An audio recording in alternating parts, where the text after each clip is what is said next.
지난주부터는 영적 회복에 대한 이야기들을 나누고 있는데 오늘 두 번째 시간 첫사랑을 회복하라라는 말씀을 함께 같이 은혜를 나누도록 하겠습니다. 우리가 보고 있는 요한계시록은 사도 요한이 복음을 증거하다가 잡혀서 갇히게 되다가 특별히 이 반모섬이라는 섬에 유배를 당하게 되어집니다. 여러분, 그런데 이 반모섬으로 유배를 가기 전에 얼마 전까지 목회를 했던 이 소아시아 7교회에게 보낸 편지가 바로 이 요한계시록의 이야기입니다. 특별히 2장과 3장에 보면 7교의 교회가 등장을 합니다.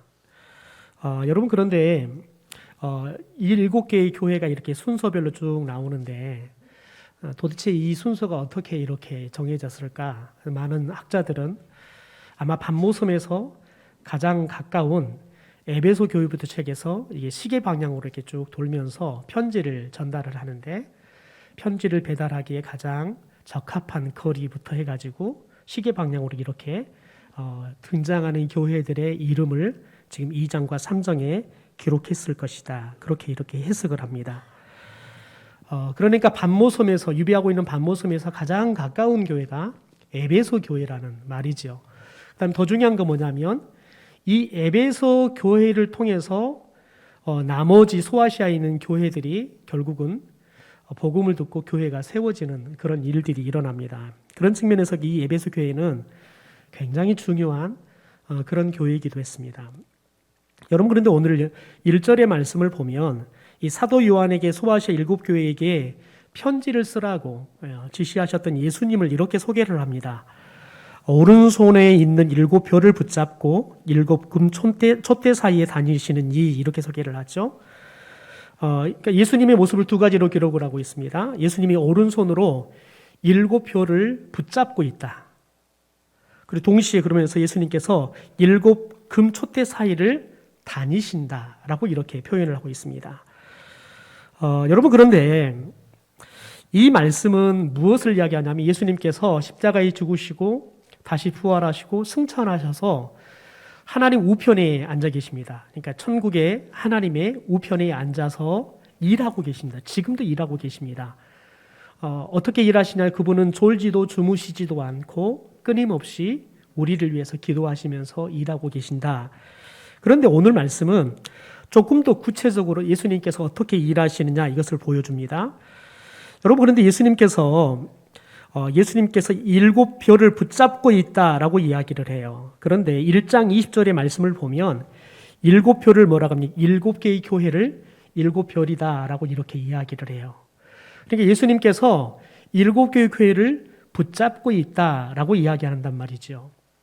특별히 요한계시록에서 이 숫자는 굉장히 상징적인 의미를 갖고 있는데 7이라는 숫자, 이 숫자는 완전 숫자입니다. 그러니까 7교회, 소아시아에 있는 7교회만 이야기하는 것이 아니라 이 땅 가운데 있는 모든 교회들을 예수님께서는 지금도 붙잡고 계신다는 거예요. 여러분, 이것을 지금 오늘 우리가 고린도전서의 말씀을 오늘 우리가 오늘 본문이 큐티인데요. 오늘 또 고린도전서가 시작이 됐습니다. 생명의선 본문에 보면 이 고린도전서에서 교회를 뭐라고 말하냐면 예수 그리스도를 구주로 고백하는 모임, 거룩한 무리, 성도라고 이야기하는데요. 예수 그리스도를 구주로 고백하는 거룩한 무리를 교회다라고 이야기해요. 그러니까 예수님께서 7교회를 붙잡고 있다는 말은 교회가 되어지는 저와 여러분을 지금도 그분은 우리를 붙잡고 계신다는 거예요. 그것도 오른손으로, 특별히 오른손은 예수님의 권능을 의미합니다. 그러니까 그분이 우리를 권능의 팔로 붙잡고 계신다는 거예요. 여러분, 그런데 특별히 예수님께서 우리를 이렇게 붙잡고 계신다, 이것을 우리를 지켜주신다라는 것만 이해하는데, 실은 예수님께서 제자들을 부르시고 그들과 함께 하실 때 어떻게 하셨냐면 마태복음 10장 1절에 보이는 게 이렇게 말을 합니다. 예수께서 그의 12제자를 부르사 더러운 귀신을 쫓아내며 모든 병과 모든 약한 것을 고치는 권능을 주셨다라고 이야기해요. 다시 말해 제자들에게 예수님께서 사명을 주시는 거예요. 여러분, 그런데 이 사명은 그냥 이루어지는 게 아니라 예수님께서 그 사명을 감당할 수 있도록 권능을 주실 때만이 그 권능을 가지고 감당할 수 있는 겁니다. 여러분, 그런데 예수님께서는 예수님이 붙잡는 성도들, 교회들에게 붙잡고만 계시는 게 아니라 권능을 기름 부어주고 계신다는 거죠. 여러분, 지금도 교회는 끊임없이 예수 그리스도가 교회를 붙잡고 이 교회가 하나님이 주신 사명들을 감당할 수 있도록 날마다 힘과 능력들을 공급하고 계신 줄 믿습니다. 제가 지난 수요일 날 익산에 있는 교회를 제가 여전도에 헌신 예배를 갔어요. 여러분, 그런데 제가 익산을 가서 처음 사역했던 곳이 바로 거기입니다. 그 지역입니다. 송악동. 제가 군산까지 첫 사역을 했는데 제가 한 700명 정도의 성도들을 맡아서 2년 동안 그쪽 지역을 케어를 했는데, 여러분, 그쪽 지역이 허허벌판이었어요. 대부분. 그런데 물어보면 성도님들이 그 아파트 단지 끝에 자락에 성도들이 많이 살았는데 곧 있으면 아파트가 개발되겠다라고 말하면 성도들이 그랬어요. 목사님, 여기는 언제 개발될지 몰라요. 반대편 쪽으로 영동동, 팔복동 그쪽으로 개발되기 때문에 여기 언제 개발된지 몰라요. 여러분, 그런데 제가 2007년, 8년도에 거기 사역했습니다. 여러분, 가서 보니까 거기가 좋은 교회가 건축이 되어 있는 거예요. 그런데 저는 그 교회가 실제 제가 맡고 있었던 모현동에 개척교회로 있었어요. 그런데 그 교회가 개척교회로 있었는데 얼마나 적었으면 제가 수없이 신방을 다녔거든요. 그 교회가 있는 아파트에 수없이 신방을 다녔는데 그 교회가 있는 줄을 몰랐어요. 그런데 놀라운 거 뭐냐면 그 교회가 여러분 거기에 땅을 사가지고 갔어요. 왜 샀냐면 땅이 쌌어요. 왜 쌌냐면 거기가 고압 전선이 흐르는 거예요. 그러니까 땅이 싸요. 땅 모양도 좋지가 않아서 그걸 싸게 샀는데 재미있는 거 뭐냐면 교회가 땅을 사자마자 갑자기 지중화 작업이 되면서 그냥 고압 전선이 사라져 버렸어요. 그래서 그냥 사자마자 고압 전선이 사라지고 1년 만에 갑자기 땅값이 10배로 뛰어버린 거예요. 동시에 그러면서 지금 그 교회가 이제 몇 년 후가 되면 완전히 아파트 숲속에 들어가게 돼 있어요. 여러분, 그런데 목사님께서 그러시는 거예요. 20년 만에, 개척한 지 20년 만에 거기를 3년 전에 건축했다는 거예요.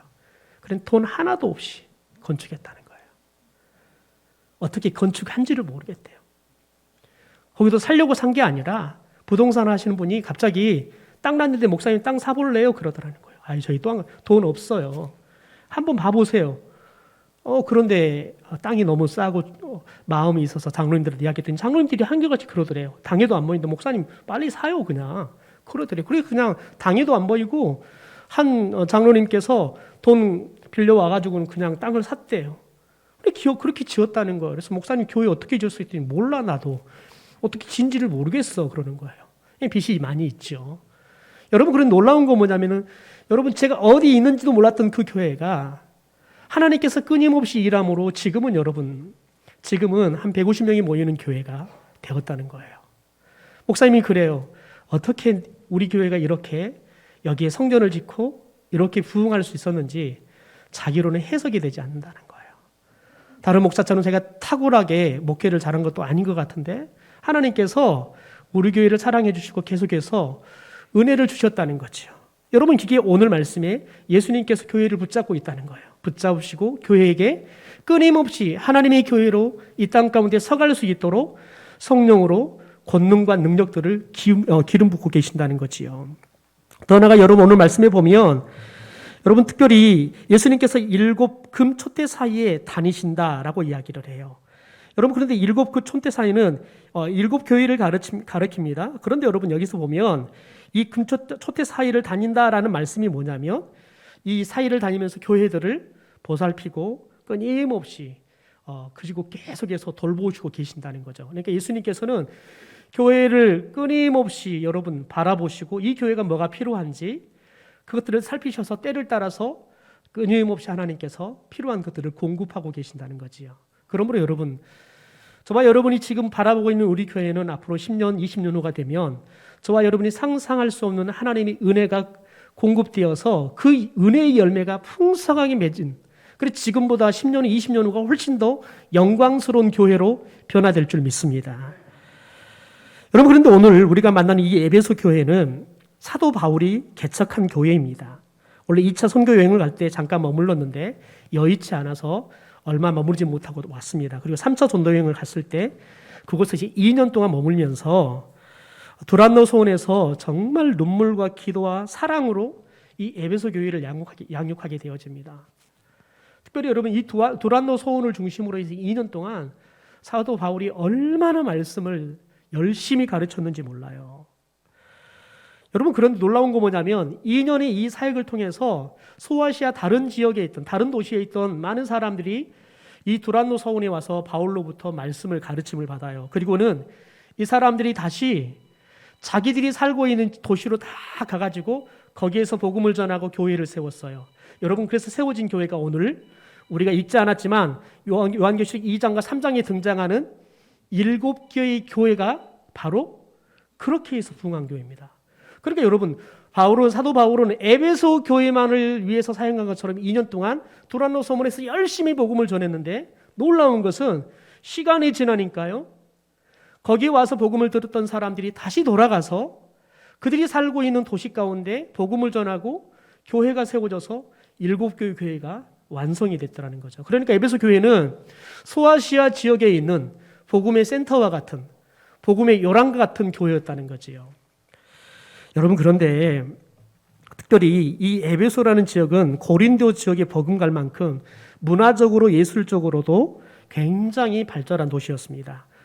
동시에 그러면서 우상 숭배가 굉장히 많았습니다. 그러다 보니 자연 생겨난 게 뭐냐면 미신도 많고요. 주술도 많았습니다. 그래서 하나님께서 특별히 이곳에서 사도 바울이 사역을 할 때 놀라운 기적들을 행할 수 있도록 하나님께서 바울에게 능력들을 기름 부어줬습니다. 왜냐하면 이런 지역은 그냥 말로 복음을 전해서 사람들이 그 복음을 받아들이고 그 하나님을 믿는 일들이 잘 나타나지 않습니다. 그래서 정말 그 복음이 진짜다, 진리다라는 것들을 확증시키기 위해서 하나님께서 능력과 함께 기적의 역사와 함께 복음이 그곳에 증거될 수 있도록 하는 거지요. 사도행전 19장의 말씀을 보면 이렇게 이야기합니다. 현대어 성경을 읽어드리겠습니다. 하나님께서 바울에게 놀라운 이적을 행하는 능력을 주셨다. 그래서 그의 손수건이나 옷가지만 병자에게 갖다 대도 병이 낫고 어떠한 귀신이라도 떠나갔다. 여러분 굉장히 중요한 말이에요. 하나님께서 바울에게 놀라운 기적을 행할 수 있도록 능력을 주셨대요. 여러분 그런데 이 능력이 얼마만큼 대단한 거냐면 바울이 사용했던 손수건, 바울이 사용했던 옷가지들을 가져다가 바울이 바빠서 못 가면 그 옷가지만이라도 가져다가 아파서 누워있는 환자에게 얹으면 환자들이 낫는 일들이 일어났다는 거예요. 여러분 이것을 그냥 그리스도인들이 뻥튀기 하기 위해서 이야기할 수 있어요. 그런데 중요한 건 뭐냐면 이 일들을 누가 경험하냐면 그리스도인들이 경험한 게 아니라 예수를 믿지 않는 병자들이 경험하고 증언하는 거예요. 더 나아가서 여러분 에베소는 초창기부터 아주 뛰어났던 목회자들이 사역했던 그런 교회입니다. 바울이 교회를 개척합니다. 그리고 그 당대의 최고의 설교자라고 이야기하는 아볼로가 여러분 그 교회를 더 성장시킵니다. 그 이후에 바울의 마치 영적 아들과 같은 디모데가 가서 여러분 그 교회를 이 에베소 교회를 계속해서 목회를 합니다. 그리고 실제적으로 여러분 우리들이 성경에 나오는 좋은 사도들 중에서 마지막 에베소에 목회를 했던 사람으로 등장한 사람이냐면 사도 요한입니다. 이 사도 요한이 이 에베소에서 목회를 하게 되어집니다.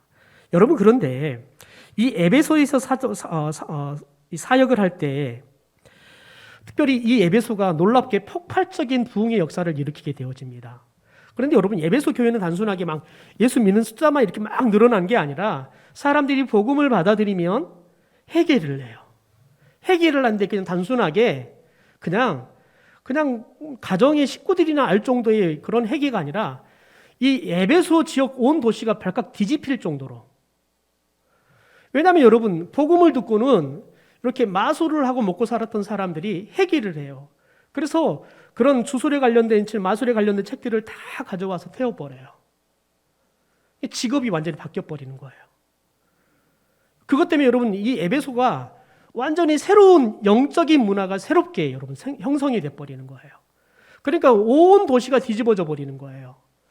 예수를 믿으면 사람들이 단순하게 교회만 다닌 게 아니라 삶이 완전히 뒤집어져 버리는 거예요. 삶이 완전히 바뀌어 버리는 거예요. 우리나라 여러분 선교사들이 우리나라에 들어와서 복음을 전하면 사람들이 변화가 일어나는데, 지금까지는 술을 고주망태로 먹었던 사람들이 술을 끊어요. 담배를 꼴초처럼 하루 종일 피웠던 사람들이 담배를 끊어요.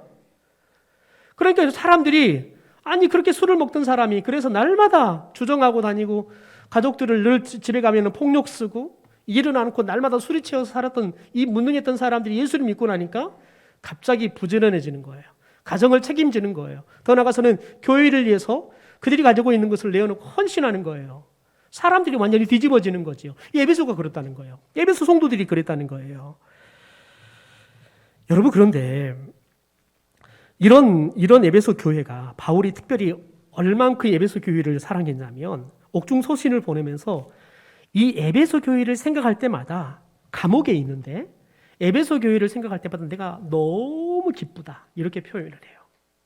여러분, 그런데 이 옥중서신을 보내면서 내가 너희들 때문에 너무너무 기쁘다 고백하고 난 이후에 이 요한계시록을 쓸 때가 시간이 얼만큼 지났냐면 25년이 흐르고 난 이후입니다. 여러분, 그 사이에 에베소 교회가 많이 변했습니다. 그리고 오늘 예수님께서 25년 후에 이 에베소 교회에 대한 말씀을 줍니다. 근데 먼저 예수님께서 에베소 교회에 대해서 많은 칭찬을 하십니다. 먼저 2절을 보면 나는 내가 한 일과 내 수고와 인내를 알고 있다, 이렇게 칭찬을 해요.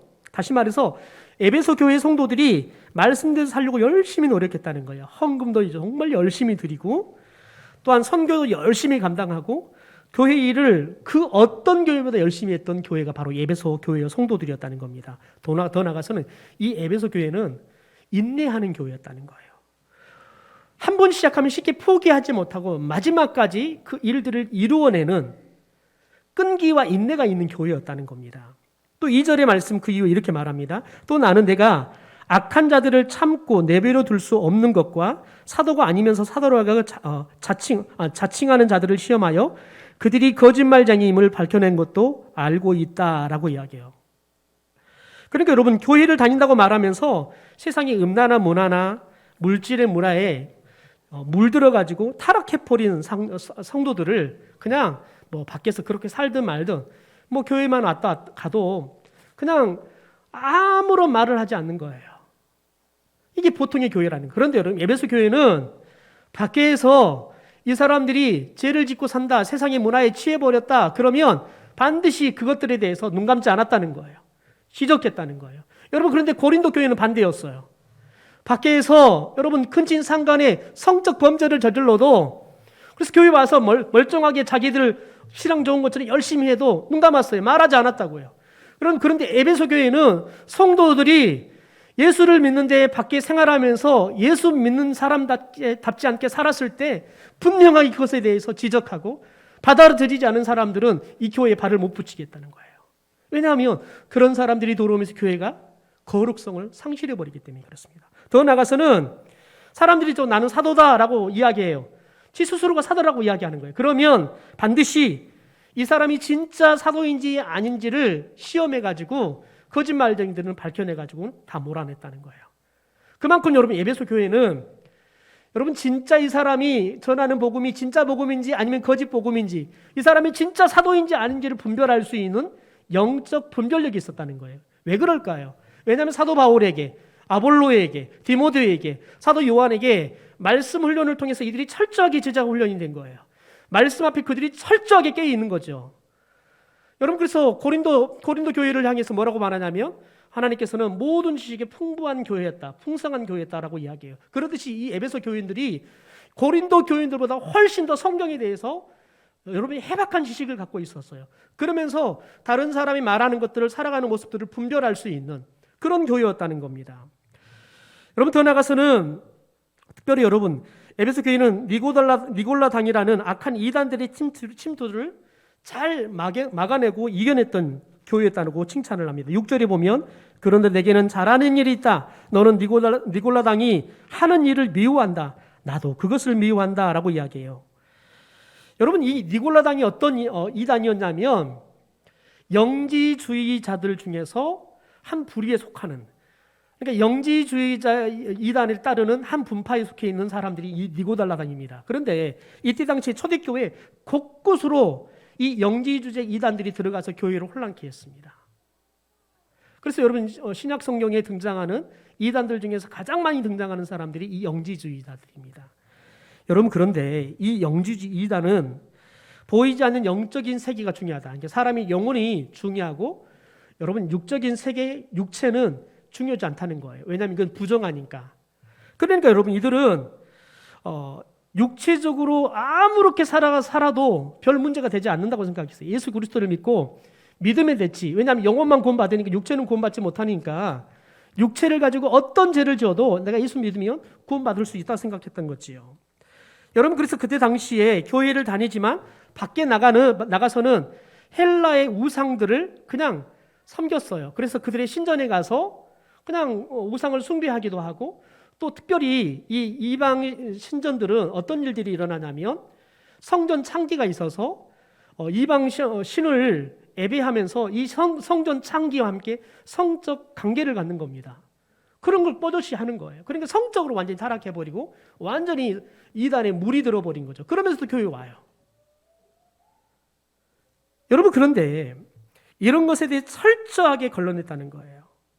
철저하게 걸러내서 이런 이단 사상이 교회 안에 발을 붙이지 못하도록 했다는 거지요. 여러분 에베소 교회는 이토록 교회의 세속화의 유혹을 잘 막아내고 견뎌냈던 교회입니다. 또 세상적인 성공을 추구하는 거짓 지도자들을 잘 분별해서 몰아냈던 그런 여러분 좋은 훈련된 그런 교회. 그래서 말씀이 살아있고 성도들이 말씀 앞에 끼어있는 그런 성도들이었다는 겁니다. 그런 교회였다는 겁니다. 그리고 여러분 에베소 교회는 외부의 핍박을 잘 견디는 교회였다는 거죠. 3절이 이렇게 말합니다. 또 내가 참고 내 이름을 위하여 견디고 게으르지 아니한 것을 안다라고 이야기해요. 여러분 이때 당시에 특별히 로마 정부가 황제를 숭배하도록 강요를 했어요. 그래서 특별히 이 로마 정부는 그 식민지에 있는 사람들에게 다 황제만을 주, 로드, 우리는 주님을 주라고 부르자. 우리 주 예수 그리스도라고 부르는데 황제만을 주라고 부르겠단 말이죠. 그런데 성도들은 예수를 믿는 사람들은 황제를 주라 부르는 게 아니라 예수님을 로드, 주라고 불렀다는 거죠. 그러니까 여러분 특별히 그리스도인들이 황제를 대항해서 황제를 주로 부르지 않고 그들의 신인 예수를 주로 부른다고 핍박하기 시작했다는 거예요. 여러분 그런 특별히 여기서 게으르지 않았다라는 말을 원문으로 보면 지치지 않았다. 다른 세번역성 보니까 낙담하지 않았다라고 표현해요. 그러니까 이 로마의 정부가 계속해서 핍박을 해요. 너희들이 왜 황제를 주라 부르지 않고 너희들의 예수를 그렇게 너희들의 신은 주라 부르냐? 그러지 말아라. 그러면 너희들을 죽이겠다. 계속 핍박해요. 그런데 그 핍박이 와도 성도들은 신앙을 버리지 않고 오직 예수 그리스도만 주라고 부르는 거예요. 여러분 그런데 핍박이 계속되잖아요. 가족들을 괴롭히잖아요. 사람들은 흔히들 지쳐요. 그리고 그들이 신앙을 배반한다는 거예요. 그런데 에베소 교인들은 그러지 않았다는 거예요. 지치지도 않고 낙담도 하지 않고 계속 핍박을 받아도 그 핍박을 견디면서 오직 예수 그리스도만 내 주입니다. 나의 주인이십니다. 라고 고백하는 교회가 바로 에베소 교회였다는 겁니다. 여러분 그런데 이렇게 많은 칭찬을 에베소 교회가 받는데 오늘 말씀을 보면 딱 한 가지 결정적으로 책망을 받는 게 있습니다. 4절입니다. 우리 함께 읽어보겠습니다. 시작. 그러나 너를 책망할 것이 있나니 너의 처음 사랑을 버렸느니라. 여러분 이 에베소 교회가 그렇게 바울도 자랑스럽게 생각할 때마다 마음을 기쁘게 했던 이 교회, 더 나아가서 오늘도 예수님께서 이렇게 칭찬거리가 많은 그런 교회였던 이 에베소 교회가 시간이 지나니까요 그들의 신앙이 변질됐는데 어떤 신앙이 변질됐냐면 첫사랑하는 이 마음이 변질되어 버렸다는 겁니다. 여러분 에베소 교회가 왜 첫사랑이 이렇게 변질되어서 첫사랑을 잃어버렸을까요? 여러 가지 이유가 있는데 첫째는 형제를 정죄하고 판단하는 분위기 때문입니다. 왜냐하면 여러분 에베소 교회는 세상과 타협하는 이 니고달랑 같은 이단들을 여러분 막기 위해서 저 사람이 이단인지 아닌지 분별을 한단 말이에요. 여러분 그러다 보니까 자연스럽게 어떻게 생각하냐면 저 사람 말하는 거 보니까 이단인 것 같네? 이렇게 분별하고 판단하다 보면 자연스럽게 교회 성도들 간에 서로 의심하는 겁니다. 그럼 여러분 관계들이 깨어져요. 제가 청년 사역을 할 때 교회 안에 추수꾼이 침투를 했어요. 제가 가기 전에 이미 5년 전부터 추수꾼이 침투를 해서 계속 청년들을 유혹했어요. 심지어 그 추수꾼이 들통이 났다가 목회자가 그 청년을 정리를 하려고 작업했다가 오히려 역을 공격해서 목회자가 교회를 떠나는 아픔을 겪었어요. 그런데 또 제가 목회를 하고 있는데 그 청년인 추수꾼을 본격적으로 활동을 시작했어요. 그러다가 걸렸어요. 제가 일부러 드러내지 않고 1년 동안 시간을 줬어요. 그리고 청년들에게 이야기했어요. 우리 안에 신천지 이단의 추수꾼이 침투해 있다. 오래됐다. 그런데 내가 1년 동안 시간을 주겠다.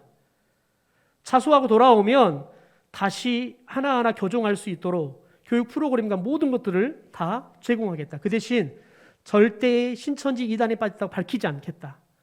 그런데 나오지를 않는 거예요. 자수를 하지 않는 거예요. 그래서 제가 청년들이 그랬어요.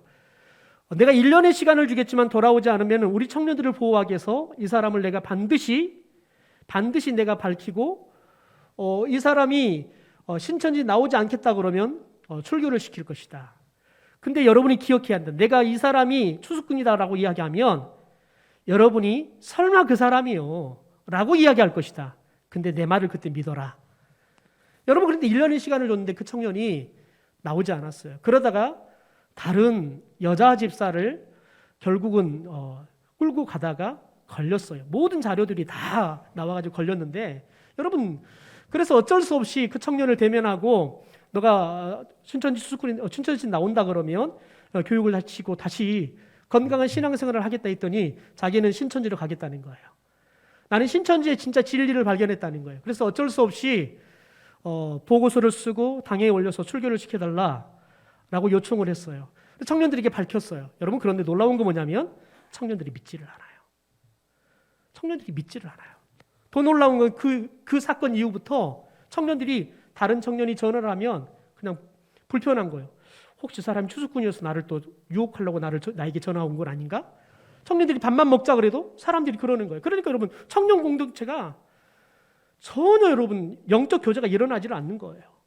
그냥 다 서로를 의심하고 목사님 저 사람이 저한테 그렇게 전화했는데요. 혹시 추수꾼 아니나요? 신천지 아니나요? 여러분 그러다 보니까 자연스럽게 공동체가 너무 강팍한 공동체가 돼버리는 거예요. 여러분 에베소 교회가 그랬다는 거예요. 둘째는 여러분 어떤 이유로 인해서인지는 모르는데 영적 공급이 중단되었어요. 다시 말해서 에베소 교회 가운데 예배와 말씀이 공급되어지는 것이 상당 기간 동안 중단이 되었다는 거예요. 여러분 아무리 은혜가 충만하고 놀라운 성령의 역사가 있고 부흥의 역사가 일어나도 지금까지 좋은 목회자들이 수년 동안 사역해서 교회가 말씀으로 잘 훈련이 되어도 여러분 영적인 말씀이 공급되는 게 멈춰버리면 여러분 그 교회는 죽습니다. 우리는 코로나로 해서 2년 동안 예배 생활도 말씀 생활도 기도 생활도 우리는 거의 10분의 1 이하로 줄었습니다. 여러분 그러면 자연스럽게 우리 영혼은 점점 열정이 그리고 영혼이 죽어가는 거예요. 여러분 세 번째는 풍요가 가져준 분주함과 영적 나태함 때문에 이 에베소 교회가 첫사랑이 식어버렸다는 거예요. 에베소 지역은 경제적으로 풍요로워요. 세상에 즐거울 거리들이 너무 많아요. 여러분 이런 곳에 살면서 여러분 자연스럽게 세대 교체가 되어지니까요. 처음에는 말씀 훈련 잘 받은 사람들이 괜찮은데 다음 세대들은 훈련을 잘 받지 못하고 오히려 세상의 물질 문화에 세상의 즐거운 향락 문화에 젖어버렸어요. 그러니까 여러분 자연스럽게 25년이 지나니까 이 에베소 교회 안에 건강한 성도들이 점점 사라져가는 거예요. 그러니까 여러분 자연스럽게 에베소 안에 있는 성도들과 교회가 주님을 사랑하는 그 마음들이 식어버린 거지요. 여러분 마지막으로 예수님은 이 에베소 교회가 어떻게 하면 첫사랑을 회복할 수 있느냐 그 방도에 대해서 이야기합니다. 우리 5절의 말씀을 같이 한번 읽어보겠습니다. 시작. 그러므로 어디서 떨어졌는지를 생각하고 회개하여 처음 행위를 가지라. 그럼 먼저는 우리가 어디에서부터 우리의 첫사랑이 떨어졌는지를 생각해 보라는 거예요. 여러분 에베소 교회는 바울이 딱 처음에 12명의 사람과 성경 공부를 하면서 교회가 태동했습니다. 여러분 바울을 통해서 많은 병자도 치유되고 귀신도 쫓아냈습니다. 또 이 두란노 소원에서 이 에베소 지역은 물론이고 소아시아에 있는 다양한 사람들이 와서 훈련을 받고 흩어져서 교회가 세워졌습니다. 여러분 그런데 중요한 건 뭐냐면 여러분 이 시절에 우리들이 얼마나 열심히 주님을 사랑했고 일했는지 그걸 다시 돌이켜보면서 그러면 도대체 우리가 그렇게 주님을 사랑했고 그래서 우리가 주님을 사랑하는 첫사랑이 그렇게 뜨겁고 열심히 했던 그때를 다시 점검하면서 도대체 우리가 언제부터 그 열정들이 그 첫사랑이 식었는지 점검하라는 거예요. 이 말은 뭐냐면요, 저와 여러분이 주님을 처음 사랑했던 그 사랑, 우리가 그래서 정말 주님을 미치도록 사랑하며 열정적으로 헌신했던 그때를 다시 회상하라는 거예요. 다시 말해서 여러분, 그 회상을 할 때 우리 안에 어떤 일이 일어나냐면 첫사랑의 감정들이 다시 회복이 되어지는 거예요. 두 번째, 여러분 회개하라는 거예요. 여러분 언제부터 떨어졌는지를 생각하고 여러분 그러면 왜 떨어졌는지를 알겠죠. 그러면 회개하라는 거예요. 여러분 회개한다는 건 뭐냐면 지금까지 잘못된 길을 가던 것들을 멈추는 것만 회개가 아니라 여러분 잘못된 갔던 길들을 멈추고 다시 바른 길로 돌아가는 것, 그게 회개예요. 주님 제가 잘못했습니다. 여러분 이건 반쪽짜리 회개란 말이죠. 잘못했습니다라고 고백했으면 여러분 이제는 잘못한 행동들은 다 버려버리고 바르게 살아가는 삶으로 가야 한다는 거예요.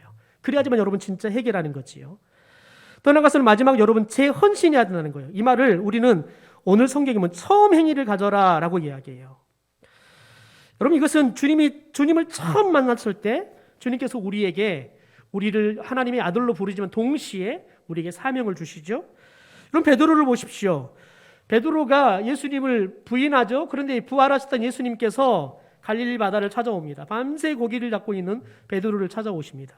그리고는 여러분 예수님께서 베드로가 특별히 예수님이 재판받을 때 여러분 그 대제사장의 마당에 모닥불을 피워놓고 있는데 그 사이에서 예수님이 눈과 마주쳤어요. 부인할 때요. 그런데 예수님께서 이 갈릴리 바다 해변에다가 모닥불을 피워놓고 그때 그 현장과 똑같은 상황을 만들어 놓는 거예요. 그리고는 예수님께서 고기를 굽고 떡을 구워서 밤새 일하나 지쳐있는 베드로에게 제공을 해요. 그러면서 예수님이 뭐라고 합니까? 너가 나 사랑하냐? 베드로야 너 나 사랑하냐? 이 말은 뭐냐? 그 전제가 불을 피워놓고 예수님께서 그를 위해 고기와 떡을 구며 줘요. 너가 나를 배반하고 나에게 떠나갔던 그 모든 죄들을 용서한다는 거예요. 예수님께서 용서의 사랑을 베풀면서 베드로에게 뭐라는 거예요? 베드로야 너 나 사랑하냐? 3번 물으세요. 베드로가 내가 주님을 사랑하는지 주님이 아십니다 라고 이야기하잖아요. 그러니까 여러분 베드로에게 뭘 줍니까? 내 어린 양을 먹여라. 여러분 예수님께서는 베드로가 처음 주님을 만났던 그 사랑의 감정들을 다시 회복하게 해요. 동시에 여러분 베드로를 처음 예수님이 불렀을 때 지금부터 너가 고기를 잡는 어부가 아니라 사람을 잡는 어부가 되어라 라고 이야기했어요. 여러분 그 같은 말을 이야기하는 거예요. 너 내 어린 양 먹여라 라고 이야기하는 거예요. 요나를 보십시오. 요나가 예수님의 하나님으로부터 명령을 듣죠. 니느웨 성으로 가라 라고 이야기해요. 그런데 그가 그 명령을 어기고 여러분 다시스로 가다가 결국은 고기 뱃속에 3일 동안 머물게 되잖아요. 그가 철저히 그 뱃속에서 회개합니다. 그리고 여러분 그가 뱃속에서 구출을 받았을 때 하나님께서 이 요나에게 뭐라고 말합니까? 다시스로 가라라고 이야기해요. 니느웨로 가라. 처음 여러분 줬던 하나님을 처음 만났고 처음 사명을 줬던 여러분 그때의 그 이야기를 다시 들려주는 거예요. 다시 말해 여러분 처음 행위를 회복하라라는 말은 저와 여러분이 주님을 처음 만났고 주님이 우리에게 처음 사명을 줬을 때 여러분 그때의 그 감정, 그 열정, 더 나아가서는 그 사명들을 감당했던 모습으로 우리의 삶을 회복하라는 거예요.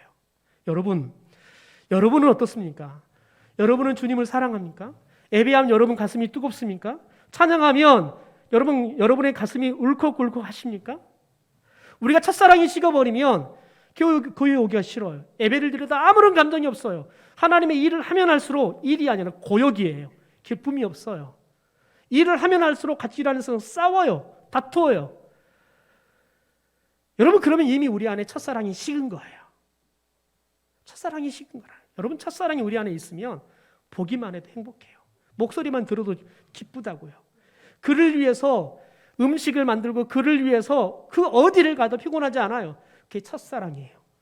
여러분, 저와 여러분이 주님을 향한 그 첫사랑이 회복이 되기를 소망합니다.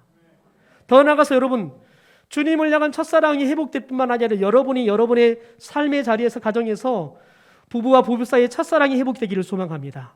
여러분의 자녀들을 처음 여러분 하나님이 주셨을 때 그 아이들을 내가 처음 알으면서 가졌던 여러분 그 아이를 향한 첫사랑들이 회복되기를 소망합니다.